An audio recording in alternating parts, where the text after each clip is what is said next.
Hi guys, it's a pleasure to be here. It's Nikolai and Adrian. We're from the Eden Fund, and we're here to make you a quite short but long presentation about our fund. So hopefully things go well, and you guys get to understand a bit more what we do at IE University as our extracurricular. Thanks Simon and team for organizing this. It's been a pleasure to come and talk to you guys. So who we are, basically we are the student-run endowment fund at IE University. We have around 12,000 euros in assets under management. We have around 20 active students.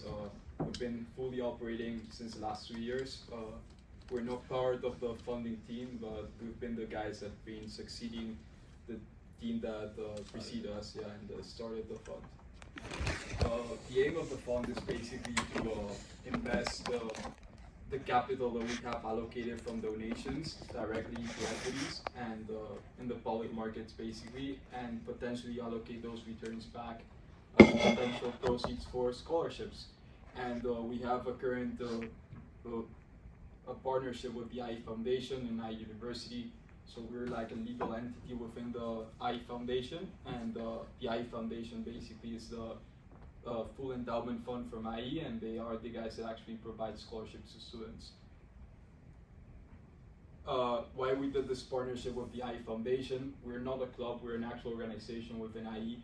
And the reason is, for talent development, we really want to make sure kids that come into our fund are able to get, the basic corporate finance valuation knowledge, so they can actually prepare the pitches that we're going to talk about later today. But not only that, also knowledge generation and social impact. That is the full purpose of the vehicle of this fund.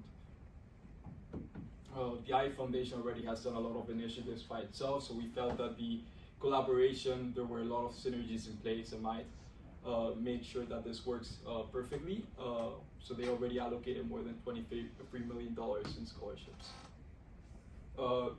So our impact and our purpose is to basically, on one hand, train students, leaders of tomorrow, and on the other hand, we want to make sure there is an impact with the financial education that we provide as a return in scholarships. So donating to Eden really means the possibility to make sure that this process follows through adequately.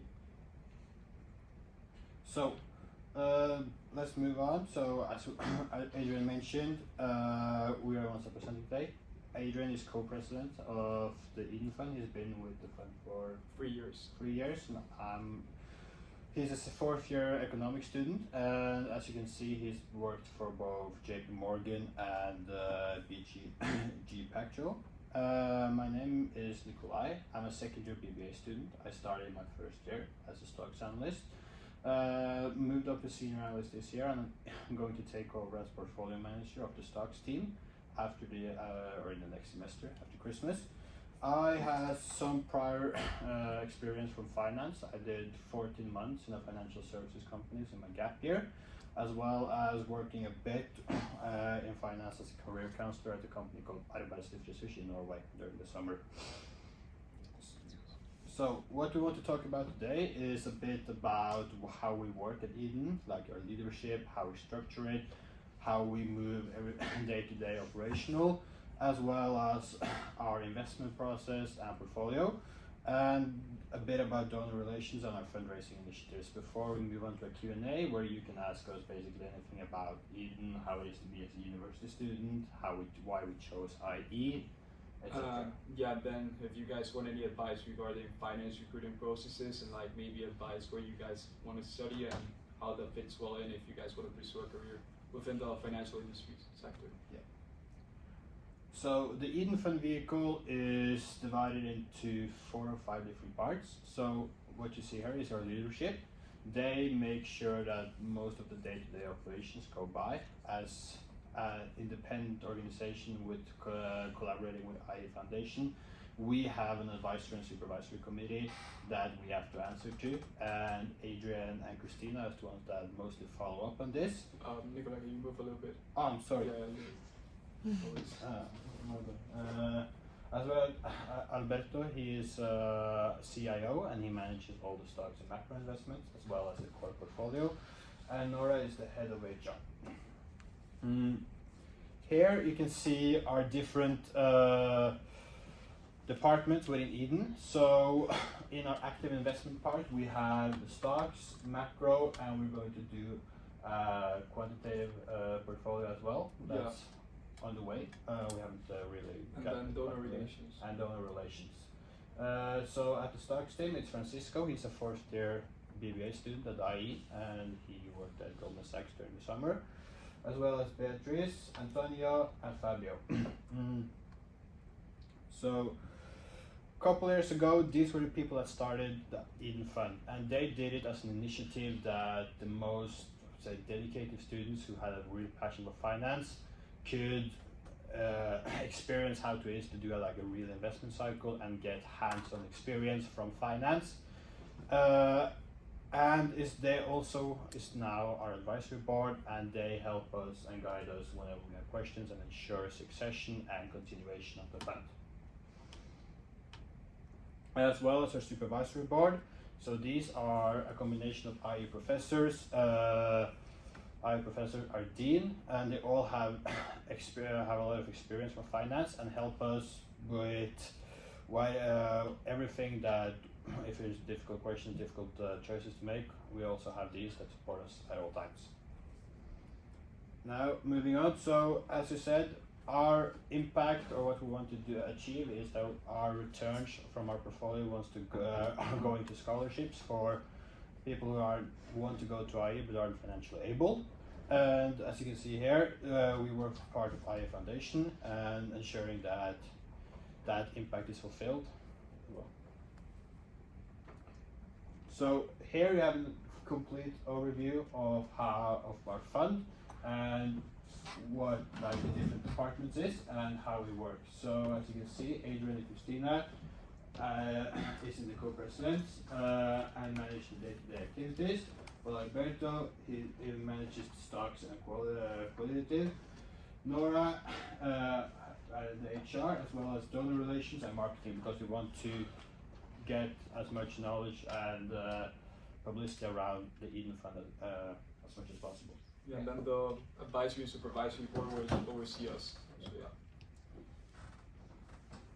So now we have together I think we have over 70 students. That's both current former alumni and current members of the fund, and we're very happy to see that it's such a diverse community that's chosen to be part of the Eden Fund and wants to work and dedicate so much of their time to the project and mission. So, so we hire from the Eden Fund. We try to do it twice a semester. We just went through a new hiring cycle for the stocks team, and we're very happy to see that there's so much, or the Eden Fund is so popular and we receive so many applications. Of course, that also makes a rigorous and difficult decision to decide who we're going to hire. And as you can see now, we only have an 11.6 conversion rate, but the people, or the alumni and the current people who work here, has gone on after the bachelor's or master's to do a very difficult jobs, or I'm sorry, I forgot the word. That's very popular.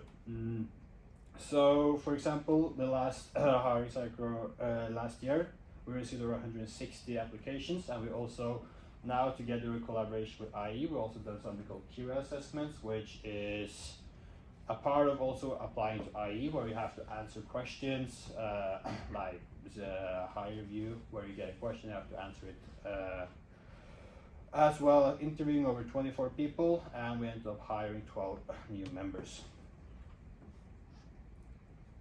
So as well as being actually investing in companies and doing investment cycles, we also have training sessions with financial companies in Madrid that come to us to teach us and learn us, and that's also a great part of being part of Eden Fund, because you learn so many different things. For example, next week we're going to have a meeting with one of the leading private credit companies in Madrid, and like this is knowledge you don't pick up during your university experience, and the only way to learn it is by, for example, being part of the Eden Fund or doing your own research. So you meet a lot of new people, you can get to connect to them and learn a lot of different things within finance. As well, so I mentioned that we have a stock and a macro team. So each or the 2 times a semester we have what we call an investment cycle. This includes that 2 to 3 people gather in a group, especially I can do the start with the stocks team, and we do a subsector analysis of sectors we find interesting that we think might return over average or beat the index over the next 3 to 5 years. And we do a qualitative analysis of the sector before we find interesting companies within the sector that we do both a qualitative and quantitative analysis of. That accumulates into a pitch that we present for the leadership of the fund as well as the advisory committee. And as you can see, here are some of the companies that we did last year, as well as an ETF strategy, which involves investing in different ETFs based on specific strategies that we think will outperform the next couple of years. So we also do a lot of different events. The stocks page, the Eden funds, as well as we had a fixed income security from JP Morgan, Banco Sabadell, and FIP.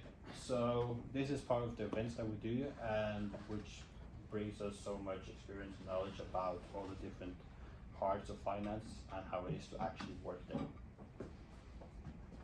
Special training by a professional to provide Eden members with basic skills that are used outside the classroom and something that they can improve on also for their work at Eden. I joined the Eden Fund this year. I'm interested in finance, and I believe this is a perfect opportunity to explore it in a real-world setting. It's such a great opportunity for students to be able to dive deep into finance at such a young age, to get such a broad understanding of how everything works together, and you get great support and training to be able to do the task you're set to do. You get these exclusive trainings from people that work in the field and get access to special skills. So that's like one promotional video we did this year. So the investment process, so our portfolio is basically allocated sort of following the 60-40 rule. So within the 60% is really the active part of the core portfolio that we really don't touch. So that would be, risk-free assets, that really low returns but are really safe. That includes, treasury bills, what else? Commodities, basically any asset that really is risk-free, and government bonds. And inflationary hedges. Basically. And then, within the 40%, that's what we call our active portfolio. And that's where we actually decide to actively invest and propose stock pitches and proposals. And we have the stocks team that will represent 15% of the portfolio that Nikolai would eventually take over. And we basically do about 3 cycles of stock pitches per semester. The students come in, they propose some stock pitches, and then we basically decide which stock to follow through and present to the supervisory board, which then approves or rejects the investment idea and whether we actually allocate that in our portfolio. And the same happens for the macro team. So the macro team focuses more on macro trends, and they basically select to pitch some ETFs. The analysis is really different compared to the fundamental analysis we do in the stocks team. I won't go through the details, but the core portfolio is already what I previously explained. You can go through. We really don't touch that. Some examples of what we currently have. So in the stocks portfolio, really the strategy, we really try to allocate stocks regarding value-led companies that really are below 20 billion in market cap, where we see a high opportunity for growth. I think that part of the story of pitching a company is really the idea of what's the story behind what we think is going to happen. Many banks actually pitch, they do their equity research reports of leading companies that you might already know that are publicly traded. But we want to focus on the companies that are not really that visible, that have not that much of a track record, and we relate to us. We usually do a lot of consumer retail companies within the pitches that we've done, because that's really what we can relate the most to, And we try to make sure that these companies are really well priced. We don't buy growth stocks that any FANG companies. So we really try and make sure that fundamental analysis follows our own story of how we view the business rather than what's available online. Obviously, making sure that everything is backed by data. And this is some of the examples we produce. So basically, the pitches would be. This is just an example of how we would present. In a presentation like this, stocks team team of 2 or 3 students will come in and they will present the stock they're going to pitch. They will do the full-on fundamental analysis, intrinsic valuations, that will be DCF, relative valuations, they do the sensitivity analysis, they do their industry research. They also do company research, so they really understand what the business does. And aside the presentation, then there's the equity research report, which people in the supervisory board and people that actually judge the pitches, whether it's in person or afterwards, they can actually see, so they see in detail like what it means, what is actually presented on the pitch, and then for the next slide. So on the macro team, it will be quite different. There's been quite a few changes over the last semester, so this won't be that updated, but basically you follow through the same process, but the difference is that we will do some data scrapping using Python, and we will basically track an ETF that trades right now under EU regulation that we can actually buy, and we will basically look at some trends, compare them with other stock indices, the Russell 2000, S&P 500, to really see what trends going on, maybe apply some econometric functions as well.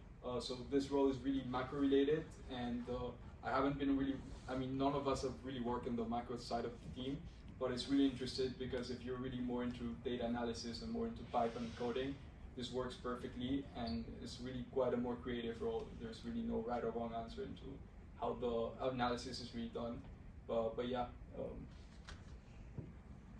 we don't do this anymore. It will be pitches like the stocks team and the reports. So yeah. And just so you guys can see an idea, whenever an investment cycle starts, stocks team will pitch their equities. They have a couple of weeks to actually develop the full investment process. Macro team the same with indexes, ETFs.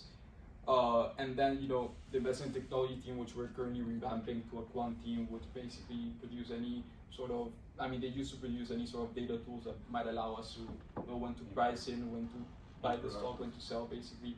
But now they're diverging and focusing more in other areas, like making sure they can create a paper trading account where they can do like long shorting and doing some algorithmic trading, modeling sort of like a systematic hedge fund. Just because people that work in that team tend to have a more quantitative background, so just imagine like math students or basically computer science students.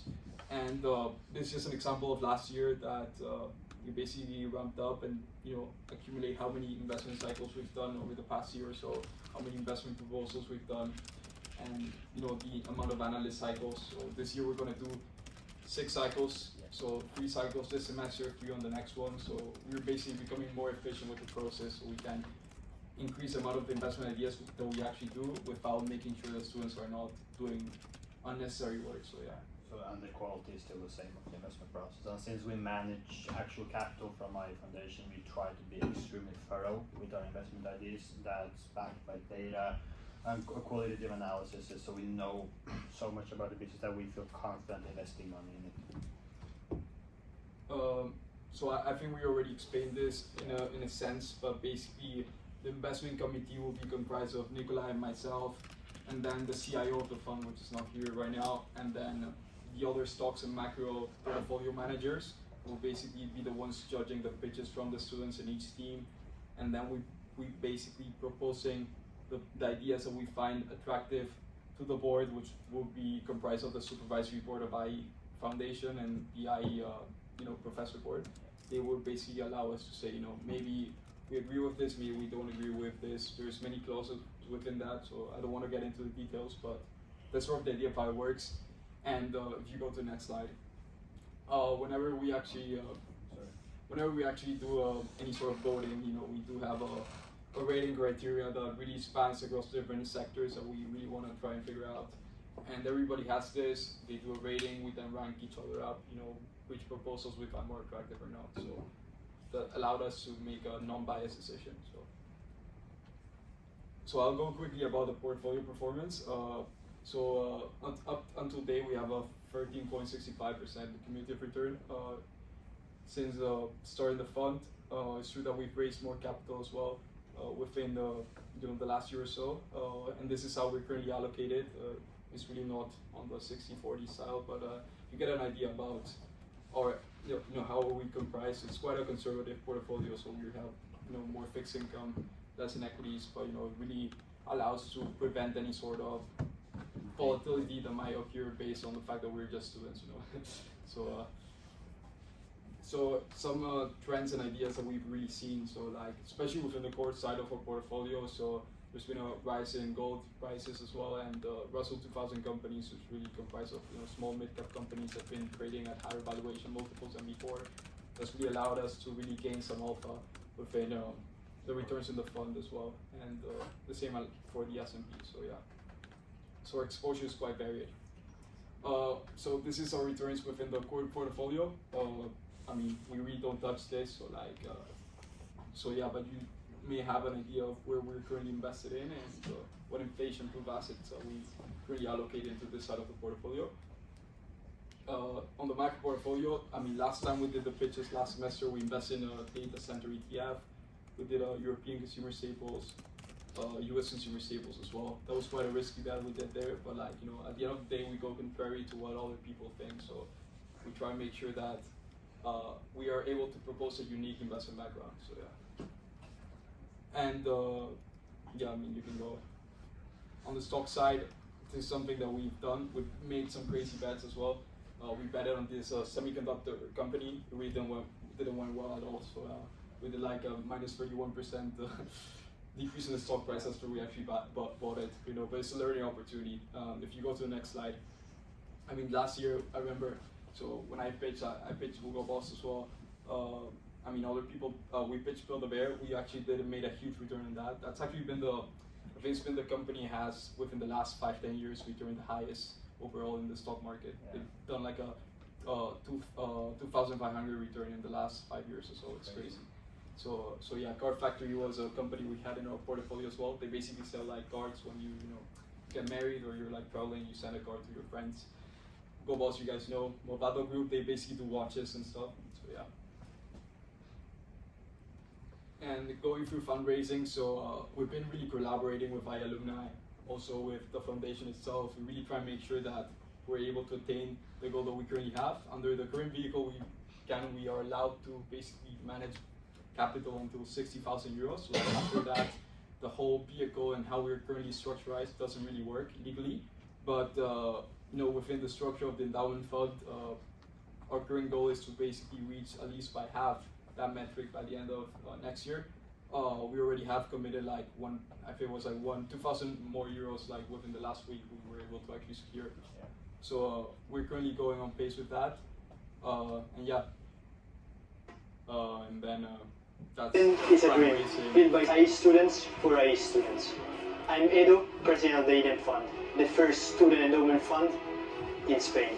Our objective is twofold. First, financial education. We want to anticipate the learning curve and allow you to manage real assets under management at an early stage in your career. Second, giving back. We believe in the power of giving back to our own community. All proceeds from the Eden Fund will be donated for scholarships for future IE students. We want you to be part of this project. You can either be part of the team, we will open applications soon, or donate to Eden and build the first ever student endowment fund in Spain together. So just so you have an idea, some investment funds out there that are part of student initiatives around the world and where Eden is currently at. If you go to the next slide, and where we currently see ourselves going. Hopefully this comes true. We won't be there by that point, but like we're making sure that the execution process keeps clean. Everything's currently working. That idea doesn't fall off. It's been about 2 years it's operating as a legal entity, and then another year before that or 2 years before that actually developing and creating the idea. So it's been a huge learning curve, and we're really excited about it. So I mean, there are some details if you want to donate for tax purposes. So so thanks about it, and yeah. Thank you very much. Thank you.